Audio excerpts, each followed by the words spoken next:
Tengan todos muy buenas tardes. Es un verdadero gusto darles la más cordial bienvenida a esta importante conferencia que forma parte del ciclo de webinarios organizado por esta dirección con el propósito de promover la actualización continua y el intercambio de conocimientos entre profesionales de salud. Estos encuentros se han ido consolidando como una herramienta fundamental para mantener al día con los avances científicos más recientes y para fortalecer nuestras capacidades en beneficio de la salud de la población, dirigido a todos los profesionales de salud. Hoy tenemos el honor de contar con la participación del doctor José Eduardo Oliva Marín, destacado infectólogo pediatra, máster en epidemiología e infección por VIH, quien nos brindará la conferencia magistral titulada Impacto de las infecciones pediátricas en las enfermedades cardiometabólicas del adulto. El doctor José Oliva Marín es pediatra egresado del Hospital Nacional especializado en niños Benjamin Bloom. Se especializó en infectología pediátrica en la Universidad Nacional Autónoma de México, con sede hospitalaria en el Centro Médico Nacional Siglo XXI del Instituto Mexicano del Seguro Social. Y además posee una maestría en epidemiología otorgada por el Centro de Investigaciones y Estudios de la Salud de la Universidad Nacional Autónoma de Nicaragua. Actualmente, el doctor Oliva coordina la Oficina de Gestión de Posgrados del Instituto Nacional de Salud. Ha liderado, participado en investigaciones relevantes, cuyos resultados han sido publicados en prestigiosas revistas científicas, tanto nacionales como internacionales. Sus trabajos han sido citados en países como México, Estados Unidos, España, Perú y China, lo que evidencia el impacto y la trascendencia de su aporte a las ciencias médicas. En esta ocasión, el doctor Oliva va a abordar un tema de gran relevancia para la salud infantil y su población, que es sumamente influenciable en el desarrollo de enfermedades en el adulto. Agradecemos al doctor Oliva por compartir con nosotros esta tarde su conocimiento y su valiosa experiencia. Antes de cederle la palabra, le recordamos a todos que pueden enviar sus preguntas o comentarios a través del chat, que serán atendidos al finalizar la presentación. También les recordamos que estamos en proceso de certificación de nuestros programas de educación por el CONADEM. Esto va a otorgar créditos a todos los profesionales para sus procesos de certificación y recertificación. Doctor Oliva Marín, le cedo la palabra y le doy la bienvenida. Doctora, muchas gracias por la introducción.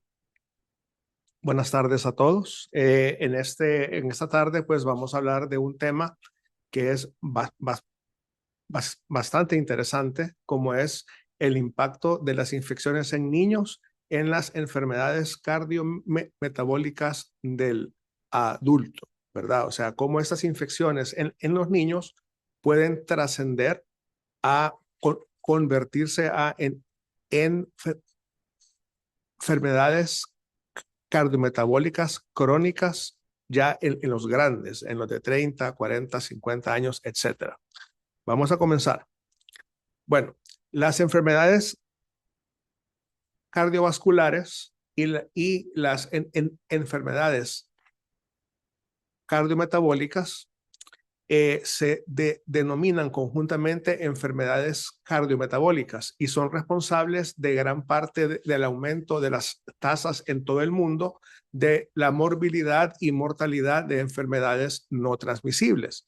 Entonces, aquí la pregunta es, bueno, ¿cómo es que un infectólogo está platicando esta tarde de enfermedades no transmisibles? Pues la respuesta es que de lo que yo les voy a platicar es cómo se está viendo actualmente que hay ciertas infecciones que pueden predisponer al desarrollo de enfermedades no transmisibles cuando las personas ya andan allá por sus 40, 50 o más años. Entonces, por esa razón es que, aunque mi especialidad tiene que ver con enfermedades transmisibles, pues vamos a estar platicando algo de las no transmisibles, pero por su relación con las infecciosas en la niñez. Entonces, las enfermedades cardiometabólicas son responsables de más del doble de las muertes por cáncer y se prevé que la carga de estas enfermedades va a aumentar en las próximas décadas. Sin embargo, los factores de riesgo que usualmente existen, como la hipertensión, diabetes, el ser gordito, la hipercolesterolemia y el cigarro, no explican del todo el riesgo atribuible. O sea que lo que se está viendo hoy en día es que aparte de estos factores, que son los de siempre, hipertensión, obesidad, diabetes, cigarro, etcétera, se está viendo hoy en día que podrían haber otros factores de riesgo que nos predispongan a desarrollar las enfermedades cardiovasculares tradicionales crónicas en el adulto. Entonces, estos recientes cambios en la comprensión de estas enfermedades indican que las enfermedades cardiometabólicas pueden tener un origen muy temprano en la vida y que los parámetros de riesgo pueden mantenerse desde la infancia hasta la edad adulta. O sea que lo que se pensaba hasta hace unos años era que la forma de nuestras vidas en cuanto a cómo se come, cómo se hace ejercicio, cómo se trabaja, que son actitudes que uno toma de los años 20 o 30, son los factores de riesgo que nos llevan a estas enfermedades, ¿verdad? Pero hoy en día se ha visto que aparte de los factores de riesgo tradicionales, pueden existir otros factores de riesgo que se pueden dar desde una etapa más temprana. Y en este caso, pues estamos hablando de ciertas infecciones. O sea que hay ciertas infecciones que se pueden dar en los niños que si le aumentamos los factores de riesgo que se dan usualmente, como es la mala dieta, el no ejercicio, el alcoholismo, el desvelarse, eso puede hacer que en conjunto sea la causa o sea la razón que hoy en día haya tantas enfermedades cardiometabólicas. En sí, el fin de esta charla es que ustedes se vayan con la idea de que no únicamente son nuestras actitudes del día a día, siendo adultos, los responsables de las enfermedades crónicas, sino que también pueden haber cierto contexto o ciertas infecciones o ciertas enfermedades en la etapa de ser niño que podría predisponer a que estas enfermedades sean más frecuentes o sean más graves en la edad adulta. Entonces, existen ciertos cambios patológicos, sobre todo en las arterias, que pueden ser parcialmente reversibles, pero estos se acumulan silenciosamente durante varias décadas antes de causar enfermedades en la edad adulta. Por lo tanto, la infancia sigue siendo una oportunidad desaprovechada para la prevención. Insisto, se ha pensado casi siempre que nuestras actitudes ya grandes son la causa de estas enfermedades, pero desde hace como, digamos, 10 a 15 años se viene viendo que también existen ciertas afecciones durante la infancia que pueden predisponer a estas enfermedades. Por eso es que aquí dice, la infancia sigue siendo una oportunidad desaprovechada para la prevención de las enfermedades cardiometabólicas o enfermedades cardiovasculares. Entonces, la American Heart Association ha declarado que las enfermedades cardiovasculares son en gran medida prevenibles. Sin embargo, la prevención primordial, o sea, la prevención de los factores de riesgo en sí y la prevención primaria eficaces, requieren comprender los determinantes de riesgo que se encuentran presentes en las primeras etapas de vida. O sea que la AHA ya estableció desde el 2011 de que no es suficiente con la prevención ni con el trato de los factores de riesgo tradicionales de los grandes, sino que también hay que irnos hacia los niños y determinar en ellos factores de riesgo que puedan predisponer a enfermedades cardiovasculares o bien cardiometabólicas en el adulto. Tal como lo expresa en la última frase, tenemos que comprender los determinantes de riesgo que se encuentran presentes en las primeras etapas de la vida. Entonces, en general, las enfermedades cardiometabólicas son afecciones inflamatorias crónicas y multifactoriales. Y estas respuestas inflamatorias comienzan desde la infancia, sobre todo si desde que uno era chico ya era gordo, como su servidor. Y estas lesiones pueden persistir hasta la edad adulta. Así que desde pequeños ya traemos un poco de carga que eventualmente ya se manifiesta en estas enfermedades. Ahora, hay que recordar que estas respuestas inflamatorias son protectoras, ya que la inflamación es una respuesta fundamental del hospedero a la infección, especialmente en la infancia, durante la maduración del sistema inmunitario. Pero como bien se expresa, todo con medida, nada en exceso. Pues es lo mismo con la inflamación. La inflamación es protectora y nos cura de las infecciones y otras afecciones siempre y cuando se da con medida. Pero si la inflamación es exagerada, entonces ahí vienen los problemas autoinmunes y vienen los problemas de exceso de respuesta, que es lo que nos dan las cascadas de inflamación irreversibles que podemos observar en enfermedades como el dengue y como el COVID, pues cuando estaba en su apogeo hace 5 o 6 años. Así que tampoco vean de mal a la inflamación, ya que es una respuesta fundamental del hospedero ante la infección, siempre y cuando se dé o sea, no en exceso, todo en medida. Ahora, aparte de que la respuesta no tiene que ser excesiva, tampoco tiene que ser persistente, porque cuando es persistente ya es una mala adaptación del cuerpo a la infección o a la afección que el niño tenga. Entonces, una respuesta inflamatoria excesiva y persistente con niveles elevados de marcadores inflamatorios predicen desenlaces y eventos clínicos adversos a corto y a largo plazo.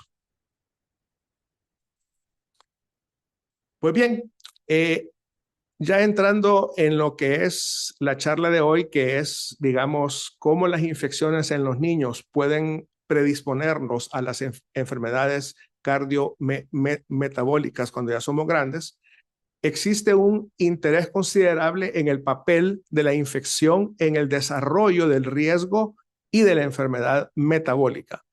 Esta relación se sugirió por primera vez a finales del siglo XIX, cuando ciertos animales infectados por salmonela o estreptococo, ¿verdad?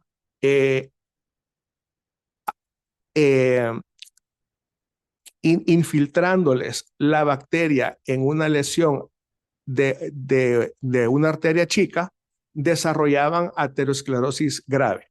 O sea que los investigadores lo que hacían es que infiltraban a estas bacterias en una arteria pequeña y lo que vieron es que la arteria lo que desarrollaba, pues después del proceso infeccioso, era una aterosclerosis grave. Entonces ahí comenzó, digamos, ese interés o esa idea de que una infección podría predisponer de cierta manera al endotelio para que se hiera de tal manera que una aterosclerosis se desarrolle con más facilidad. Entonces, lo que vamos a hacer es que vamos a ver datos sobre infección en niños y enfermedades cardiometabólicas, incluyendo si intervienen o no uno o varios patógenos, la relación de la infección en sí, la inflamación con los factores de riesgo tradicionales y el posible papel de la exposición a antibióticos y sus posibles efectos sobre la microbiota. O sea que son varias cosas. Vamos a ver datos de infección infantil, datos de enfermedades metabólicas. Vamos a ver cómo se asocian el hecho de que si es una infección por uno o por más bacterias o virus.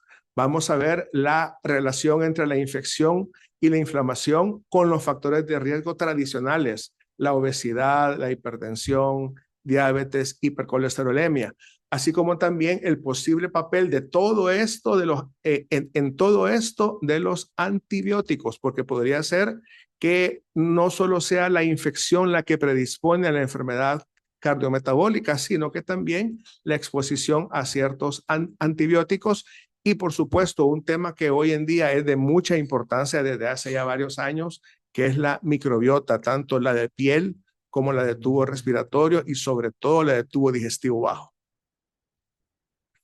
Ok, la mayoría de la info sobre infecciones y enfermedades cardiometabólicas provienen de estudios de casos y controles en gente grande, donde la evidencia histórica de exposición a un número reducido de patógenos se deduce principalmente a partir de análisis serológicos, lo cual, como ustedes ya saben, no es lo óptimo, pero es lo que existe a la fecha.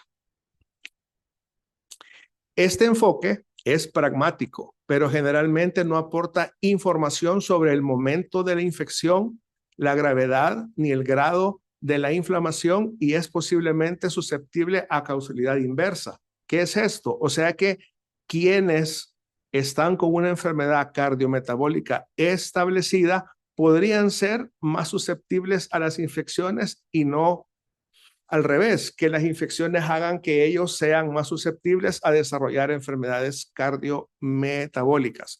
Como les dije al principio de la charla, este tema de la relación de las infecciones en los niños con las enfermedades cardiometabólicas en los grandes es algo que al momento se encuentra en estudio.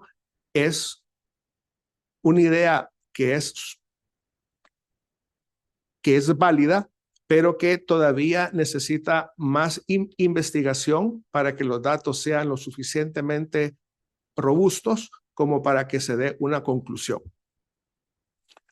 Ok, ahora, ¿qué hay en cuanto a que si es un patógeno o son dos o son tres? Bueno, tanto los patógenos individuales como la carga total podrían contribuir al desarrollo de una enfermedad cardiometabólica. Entre los patógenos individuales más frecuentemente implicados se encuentra la clamidia, el helicobacter, el CMV, o sea, el citomegalovirus, el virus del herpes y el virus de la hepatitis C, todos los cuales se caracterizan por ser infecciones ya sea crónicas o repetitivas. Y de alguna manera, pues esto puede causar inflamación crónica, repetitiva, persistente, que llega a afectar ciertos órganos o ciertas partes del endotelio que nos predisponga a enfermedades como la aterosclerosis. Ok. El riesgo cardiovascular y las enfermedades cardiovasculares también aumentan en la infección por VIH en los grandes y se observan fenotipos intermedios adversos y mayor inflamación en niños con infección vertical. O sea, los niños que han adquirido el VIH de sus madres se ven especialmente afectados por inflamación crónica por el VIH, que puede predisponer a enfermedades cardiometabólicas cuando llegan a la edad de los 15, 20 años o más. Y estos cambios pueden ser causados tanto por la propia infección por el VIH como por el tratamiento antirretroviral, que todos estamos al tanto, es un tratamiento extensivo, continuo y que cada vez menos, pero cuando estábamos en los años 80 con múltiples efectos adversos. Hoy en día, gracias a Dios, las pastillas y las suspensiones vienen hechos de tal manera que traen varios antirretrovirales en una sola toma, y los efectos adversos desde hace bastantes años tienden a ser cada vez menores. Pero sí, el VIH, tanto en los adultos como en los niños anteriormente, y en los niños, sobre todo en infección vertical, o sea, de la madre al niño, se ha asociado con alteraciones inflamatorias crónicas que pueden conllevar a enfermedades cardiometabólicas o enfermedades cardiovasculares. Como les dije antes, los nombres que más suenan en lo que se refiere a enfermedades cardiovasculares son los patógenos clamidia y helicobacter, con datos procedentes principalmente de estudios serológicos transversales en adultos. Ahora bien, algo bien importante, se ha identificado ADN microbiano de clamidia, de Helicobacter y de CMV en placas ateroescleróticas de pacientes. Y ustedes pueden observar que esto no es solo en un estudio, sino que ustedes pueden ver aquí tres estudios, uno hecho por Rousseau en el 2001, Isadi en el 2012 y Isadi también en el 2012, en donde ellos explican cómo han encontrado restos de clamidia, helicobacter y CMV en placas ateroescleróticas en síndromes coronarios en pacientes que han estado bajo su cuidado. Entonces, es una realidad, pues, el hecho de que se han encontrado ciertas pruebas o ciertos hallazgos que nos podrían, digamos, dar una orientación hacia que hay ciertas infecciones o ciertos patógenos que nos podrían estar predisponiendo a lesiones ateroescleróticas. Ok, se ha sugerido, sobre todo desde el punto de vista de clamidia, que la clamidia puede infectar y dañar directamente la pared arterial. La infección infantil por clamidia, que usualmente infantil quiere decir por debajo de 1 año, se ha asociado con un aumento de marcadores de aterosclerosis en estudios de imagen de la arteria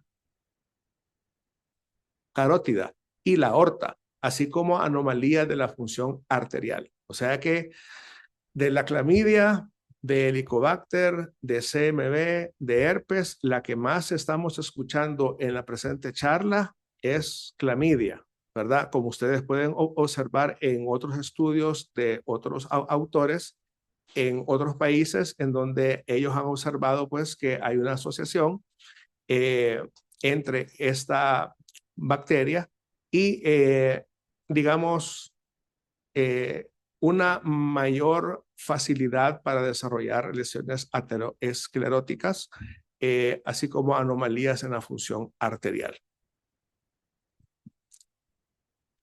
Ok, si bien es cierto, los estudios longitudinales con estas bacterias son escasos, los datos en gente grande nos indican que los niveles de endotoxina de clamidia aumentan en algunos meses antes del evento cardiovascular. O sea, estamos otra vez ante la bacteria clamidia, solo que hoy es en adultos. Y lo que se ha visto en los estudios que están abajo en la slide es el hecho de que meses antes del evento cardiovascular se ha visto que los niveles de endotoxina de clamidia aumentan, así como también se ha visto que los anticuerpos contra CMV están persistentemente altos en fenotipos intermedios adversos. ¿Cuáles son estos? El aumento del grosor de la capa íntima y media de estas arterias, el aumento de la presión arterial y la disfunción endotelial, así como también los niveles de endotoxina de clamidia, así como los anticuerpos contra CMV altos, se han visto que se asocian a una mayor mortalidad por enfermedad cardiovascular.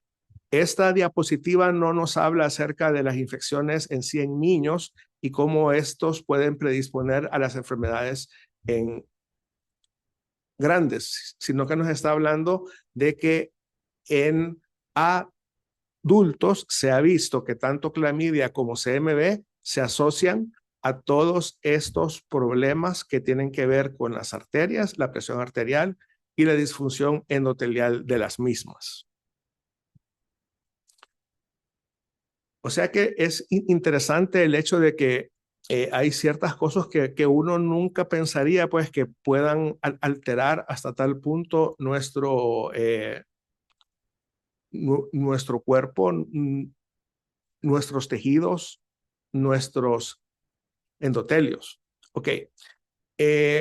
También hay otros estudios que nos dicen que una infección por clamidia pneumoniae, esta ya nos pone dentro de lo que es el ámbito respiratorio usualmente, puede modular riesgos metabólicos posteriores. Eh, en, en los grandes, la infección por esta bacteria se ha asociado a perfiles lipídicos proaterogénicos. O sea que no solo es lo que uno come o la falta de ejercicio, ni tampoco, digamos, son los malos genes que uno trae y que lo predispone a estas enfermedades, sino que ahora también existe la posibilidad de que, aparte de todo lo anterior, también sean infecciones por ciertas bacterias las que nos predispongan a condiciones propicias para formar placas aterogénicas e infartos. Ahora bien, existen escasos datos en niños que nos indican que esto podría ser una realidad en niños, pero sí hay estudios que lo sugieren en adultos. También ha habido un interés particular en el adenovirus 36, que es un virus bastante común que nos causa dos cosas. Nos causa conjuntivitis y nos causa gripe. Entonces, ha habido varios estudios en donde se asocia la infección por este virus con el desarrollo posterior de obesidad, con datos que lo respaldan procedentes de estudios en animales, estudios in vitro y estudios transversales en humanos. Sin embargo, un análisis reciente de muestras en pares de niños y adultos no parece respaldar la relación causal. Como les dije anteriormente, son estudios que están en evolución y hacen falta más para determinar si en efecto ciertas infecciones nos predisponen a ciertas condiciones o enfermedades. Ok, enfermedad periodontal. Esto es algo bastante frecuente, que es el hecho de que cuando las personas se van a hacer una limpieza de las encías, existe una entrada de muchas bacterias a las arterias y causan bacteremias. Y ya dependiendo de la suerte de cada quien, la bacteremia puede ser transitoria y no pasa nada, o la bacteremia puede irse al corazón, a los pulmones, al encéfalo o a cualquier parte del cuerpo y causar una infección. Entonces, esto es bastante común y es muy importante, y yo creo que es una parte importante de esta charla, toda persona que se va a ir a hacer una limpieza dental, ya sea esta sencilla o complicada, tiene que tomar antibióticos profilácticos antes, durante y después de la limpieza, porque los émbolos de bacterias que entran por las arterias de las encías puede que no pase a más, pero puede que se den infecciones graves, incluso tan graves como una endocarditis bacteriana, una neumonía bacteriana, una meningitis bacteriana, etcétera. Ok. Entonces, enfermedad periodontal. La contribución de las bacterias implicadas en la periodontitis, ¿verdad? La contribución de las bacterias en la inflamación sistémica y la contribución de, de las bacterias a las enfermedades cardiovasculares han sido objeto de numerosas investigaciones, en particular en adultos. O sea, la implicación de las bacterias en la periodontitis y las complicaciones que éstas puedan dar, como ya les dije, inflamación o infección sistémica o enfermedad cardiovascular, han sido de particular interés en estudios. Existe evidencia de que el ADN y las endotoxinas de patógenos periodontales están presentes en las lesiones ateroscleróticas de pacientes con esta enfermedad y que además de que las intervenciones agresivas contra la periodontitis pueden revertir los fenotipos adversos de riesgo inflamatorio cardiovascular.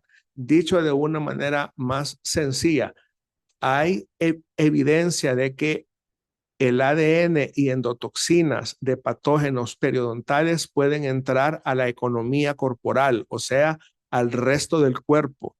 Se ha visto ADN y endotoxinas en lesiones ateroscleróticas de estos pacientes. Y tercero, se ha visto que el intervenir, o sea, limpiar agresivamente la periodontitis puede disminuir el riesgo inflamatorio cardiovascular y por ende también infeccioso. Ok.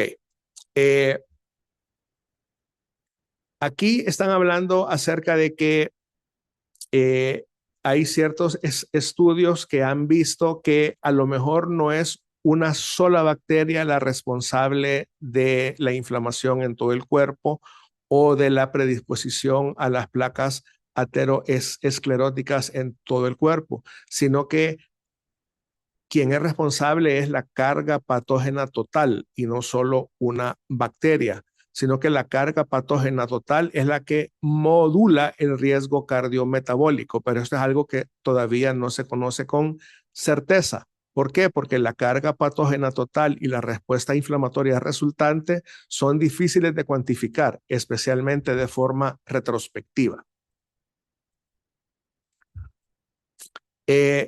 Si ustedes tienen bastante interés en el tema, ustedes pueden observar que abajo de cada diapositiva están las referencias en donde ustedes pues las buscan en internet y bajan los artículos y los leen pues para expandir sobre el tema que hoy estamos exponiendo. Ok. Seguimos con la carga patógena. En niños, datos prospectivos sugieren que en los meses posteriores, incluso a una infección viral, aquí estamos hablando de virus. Ok, en niños, en niños, datos prospectivos sugieren que en los meses posteriores, incluso a una infección viral relativamente leve, se produce una disfunción endotelial, que es uno de los cambios más tempranos en el desarrollo de aterosclerosis. Así como también puede haber un aumento en el grosor de la capa íntima y media de esta arteria y un perfil lipídico proaterogénico. O sea que una infección por virus,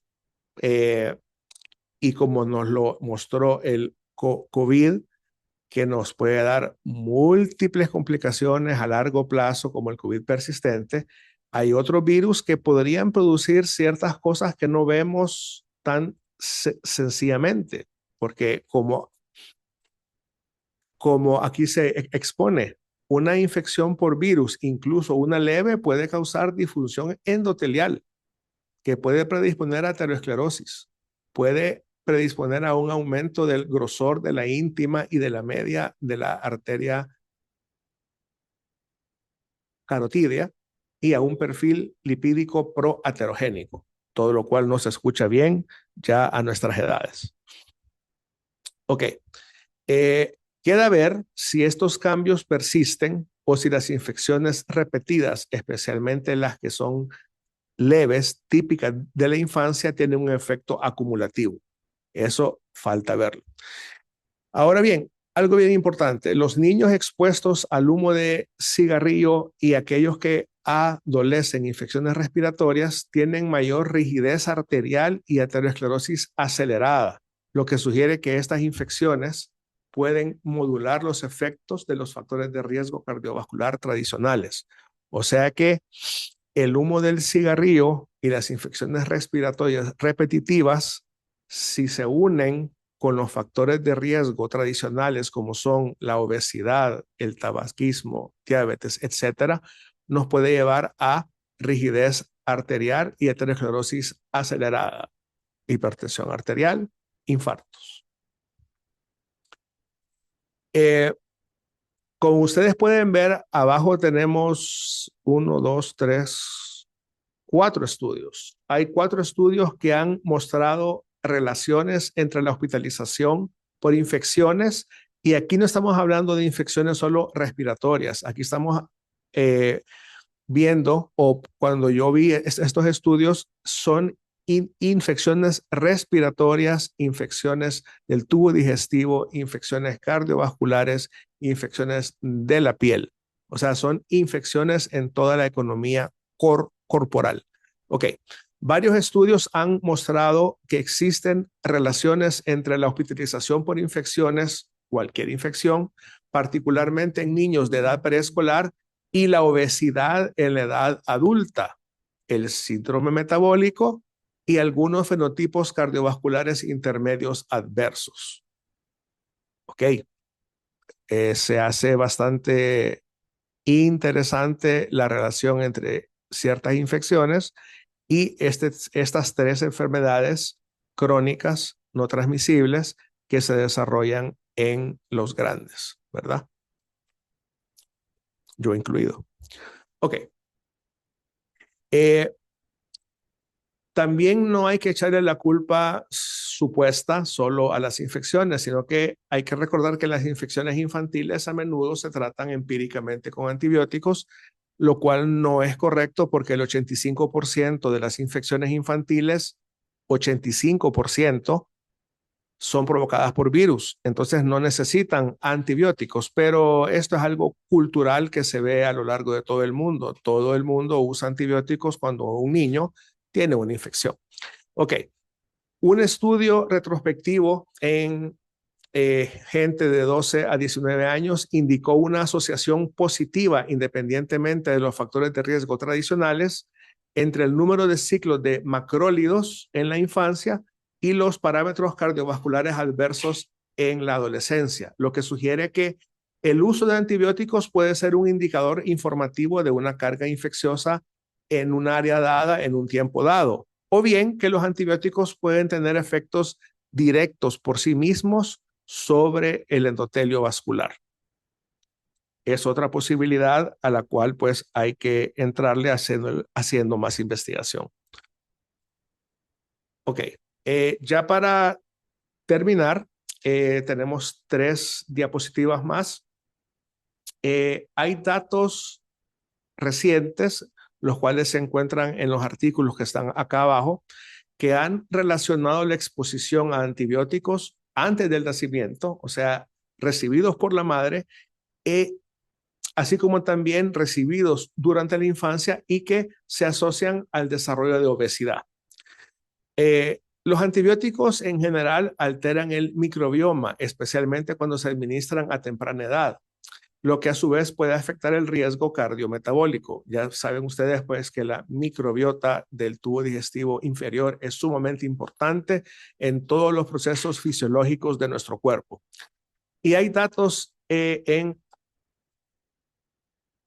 animales que han demostrado que la transferencia del microbioma fecal de ratones grandes y gordos a ratones flacos ha conducido a obesidad sin que haya habido cambios en la dieta. O sea que les han pasado microbiota de los ratones grandes a los chicos y los chicos con este cambio se han hecho grandes, obesos. Ok,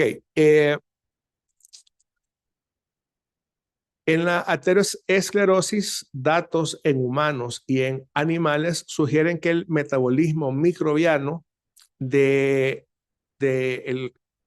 lo que es, digamos, el contenido dietético produce un metabolito proaterosclerótico que se asocia fuertemente con eventos cardiovasculares, independientemente de los factores de riesgo tradicionales. La investigación y manipulación del microbioma en la enfermedad cardiometabólica constituye al momento un campo de rápida expansión y este es otro punto importante de esta plática para los investigadores que me están escuchando a nivel mundial. La microbiota, el microbioma y su relación con la enfermedad cardiometabólica y con otras enfermedades es al momento un campo en rápida expansión. Es un campo en el cual vale la pena el esfuerzo de investigar para conocer más acerca de nuestro organismo, acerca de los microorganismos que viven dentro de nuestro cuerpo y cómo ellos juegan un papel importante en el desarrollo de nuestras enfermedades. Ok. Entonces, una vieja idea que la infección puede aumentar el riesgo cardiometabólico. Esta vieja idea ha perdurado durante más de un siglo de investigación y a la vez durante más de un siglo de escepticismo intermitente. De ahí la necesidad de los estudios continuos al respecto. Investigaciones epidemiológicas recientes respaldan la existencia de esta asociación, aunque persiste un alto potencial de confusión residual. Todavía no hay suficiente evidencia robusta, pero la idea está y hay ciertos estudios que nos guían a que esto es posible. Los estudios ecológicos de población podrían brindar un sólido respaldo al cuantificar las tasas diferenciales de infección y o el uso de antibióticos en distintos países y relacionarlos con las diferencias en la inflamación y los resultados cardiometabólicos. En síntesis, es una vieja idea, es una vieja idea la cual no se ha confirmado, pero tampoco se ha descartado. Hay que seguir investigando y llegar a conclusiones. Hay que seguir investigando y llegar a evidencia robusta. Muchas gracias por su atención.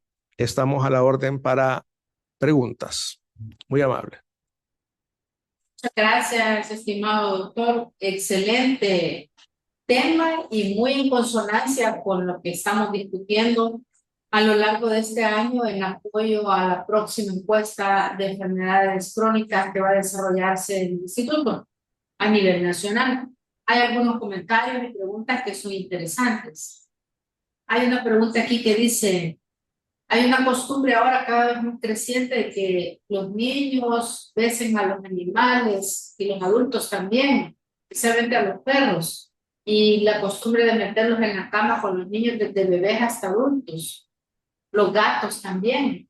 ¿Qué opina usted de esto? ¿Cree que esto es un riesgo o es una ventaja?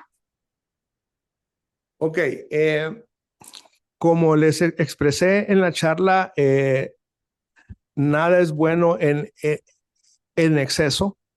Todo tiene que hacerse con mesura. Pero ya dándole una explicación a la pregunta si el niño o los niños son inmunocompetentes y su exposición al gato o al perro no es extrema, es decir, no es las 24 horas, no tiene por qué haber ningún problema. El problema se da cuando se mezcla a la mascota, ya sea un perro, un gato, un pájaro, con un paciente inmunocomprometido, porque entonces sí pueden haber una serie de problemas de índole infeccioso en el niño o en la niña. Entonces, si el niño o la niña son inmunocompetentes, están sanos desde ese punto de vista, una exposición eh, normal, digamos, a una mascota no tiene por qué proveerle ningún problema. Y cuando digo normal, pues a lo que me refiero es que sea una exposición con mesura y que no sea de forma continua 24/7. De acuerdo, doctor. Hay otra pregunta aquí, además de una felicitación del colega Jorge Alberto Pleites. Lo felicito por la conferencia. Según la revisión realizada por usted, encontró vínculo epidemiológico entre arteriosclerosis, las enfermedades cardiovasculares y la infección por influenza. Ok, lo que encontré en los artículos que revisé fue que en este momento los estudios han encontrado una asociación, pero esta no es fuerte y lo que se recomienda es que se continúen con más estudios para que la evidencia sea más robusta. Entonces, en este momento, lo que se ha encontrado nos da una idea a que esto puede ser, pero hacen falta más estudios para que se corrobore. Hay una pregunta aquí, dice, ¿se ha encontrado relación entre las bacterias que existen en la boca y la demencia? Dentro de lo que yo revisé para esta plática, no hay. Ok. Pero es una pregunta bastante importante, bastante interesante y vamos a revisar. Sí, es interesante porque el deterioro neurocognitivo en cualquiera de las gamas de las que se trata el problema es multicausal, ¿verdad? Como todos lo sabemos, pero también este tema podría ser un tema importante de investigación, Sí, bueno, de búsqueda de información. sí. Yo le felicito también y bueno, ya contestó bastante lo que tengo a preguntarle. ¿Podría la memoria inflamatoria dejada por las infecciones graves y recurrentes durante la primera infancia, especialmente pues las infecciones que llevan a un niño a consultar repetidamente o a una hospitalización, reprogramar el sistema inmunológico y metabólico de una persona? Sí, o sea, cuando uno nace, ya viene todo escrito en los genes. Viene escrito si usted va a ser alérgico, si va a ser asmático, cuándo va a ser asmático, qué tan grave. Y de la misma manera ya viene escrito si su sistema inmune va a ser un mal respondedor en cuanto a que no responde bien o que va a responder normal o que va a ser hiperactivo. Y cuando es hiperactivo, también ya viene escrito en los genes si esa hiperactividad va a ser continua, repetitiva, parcial o solo por un tiempo. Entonces, los que tienen una hiperactividad del sistema inmune continua o repetitiva que va desde la niñez, la juventud, hasta ya los grandes como 20, 30, 40 años, estas personas definitivamente van a desarrollar durante sus últimos años enfermedades autoinmunes, las cuales no son más que el resultado de una respuesta inflamatoria por el sistema inmune hiperactivo y descontrolado. Sí, en realidad el sistema de señalización de células TOL se ve totalmente afectado en este tipo de infecciones sistémicas, ¿verdad? Y no sabemos en realidad cuál es la magnitud del daño en el endotelio y cómo podría eso afectar innumerables cantidades de sistemas. Es Eh, correcto. Hay una pregunta aquí, y además de una felicitación del doctor Cristian Romero. Y se pregunta la relación a relación a COVID, la COVID. ¿Hay datos sobre la evolución cardiovascular de estos pacientes pediátricos? ¿Cómo evolucionaron los pacientes que padecieron síndrome inflamatorio multisistémico por COVID?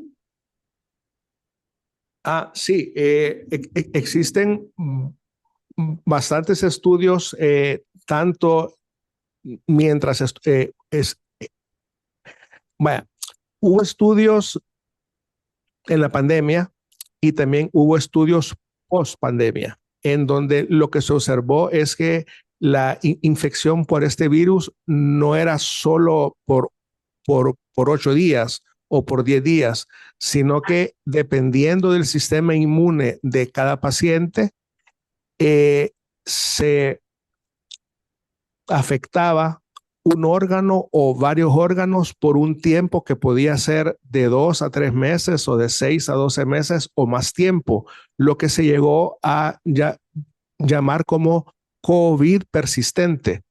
Y lo que se observó es que cualquier órgano de todo el cuerpo podía quedar afectado de diversas formas, sobre todo dentro de los más importantes, el encéfalo, el pulmón, el corazón y el páncreas. Dentro de estos cuatro, lo que ocurrió en, en el corazón fue que se observó un aumento bastante franco en lo que eran dos cosas, las arritmias y las cardiomiopatías por COVID. Y esto es algo que está documentado en múltiples artículos en donde se ha visto, pues, como repito, que son múltiples los órganos bueno, todo el cuerpo puede verse afectado por el COVID persistente, pero los cuatro órganos más afectados, bueno, son cinco, son el encéfalo, el pulmón, el corazón, el páncreas y el tubo digestivo. Son cinco, Yes. definitivamente. Y desde el punto de vista cardíaco, las dos complicaciones que se han visto con más frecuencia y está documentado que es por COVID y es parte de COVID persistente son las arritmias y las cardiomiopatías, o sea, las miocarditis.